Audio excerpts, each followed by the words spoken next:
C'est fou ce qu'il ne faut pas faire pour vendre du vin, hein. Un négociant italien vient d'inventer le livre-bouteille.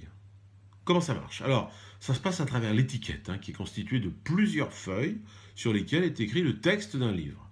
Pour être plus précis, c'est une petite nouvelle spécialement écrite par des auteurs à qui on a demandé de pondre un texte en rapport avec le vin en question.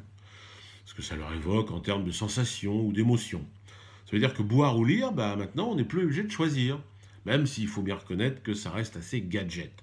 Faut pas croire que vous allez bientôt pouvoir lire tranquillement Notre-Dame de Paris ou Les Misérables en feuilletant l'étiquette de votre Saumur Champigny préféré. Non, le bouquin pèserait beaucoup plus lourd que la bouteille.